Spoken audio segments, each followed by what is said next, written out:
السلام علیکم ورحمۃ اللہ وبرکاتہ۔ ناظرین، استقبال ہے، سواگت ہے آپ کا وائرل نیوز لائیو اسٹوڈیو میں۔ جی ناظرین، اس وقت شارٹ نیوز میں آپ کو صرف اتنا بتا دوں کہ گزشتہ کل 15 اگست جشن آزادی پورے ملک ہندوستان میں بڑی دھوم دھام سے منایا گیا۔ دارالعلوم دیوبند سے لے کر ملک کے ہر چھوٹے سے چھوٹے مدرسے میں اور ایسے ہی لال قلعے کی فصیل سے باقاعدہ وزیر اعظم نریندر جی مودی کا بڑا خطاب ہوا، بھاشن ہوا۔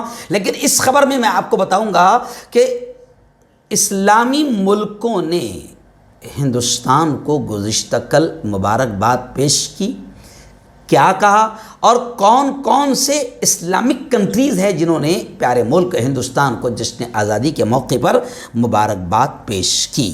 جی ہاں، بتایا جا رہا ہے کہ سعودی عرب سمیت کئی اسلامی ملکوں نے ہندوستان کو آزادی کے 75 سال مکمل ہونے پر پرخلوص مبارکبادی پیش کی۔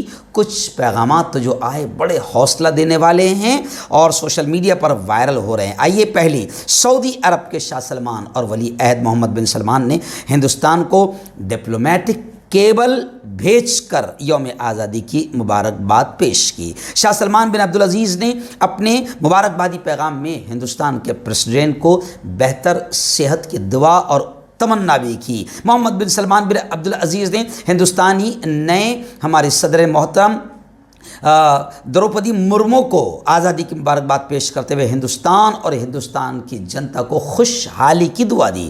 UAE متحدہ عرب امارات کی جانب سے وزیر اعظم مختون بن محمد کی طرف سے ہندوستانی صدر کو مبارکبادی کا پیغام بھیجا گیا اور انہوں نے مبارکباد پیش کرتے ہوئے ملک کے لیے خوشحالی کی دعا کی۔ ایسے ہی مالدیو سے بھی باقاعدہ پیغام آیا جو سوشل میڈیا پر کافی وائرل ہو رہا ہے، اور ایران نے بھی ہندوستان کے دوست ملک ایران نے بھی ہندوستان کو دلچسپ پیغام بھیجا جو لوگوں کو بہت پسند آ رہا ہے۔ ایران کی طرف سے ٹویٹر پر جاری ایک ویڈیو میں ایک بچی یوم آزادی کی مبارکباد دیتے ہوئے ہندوستانی قومی ترنگے کا ساز بجاتی ہوئی نظر آ رہی ہے۔ ساتھ ہی ٹویٹ میں لکھا کہ ہندوستان کو آزادی کا دن مبارک ہو۔ ایسے ہی بحرین، قطر، ملیشیا، عمان نے بھی ہندوستان کو جشن آزادی کی مبارکبادیاں پیش کی۔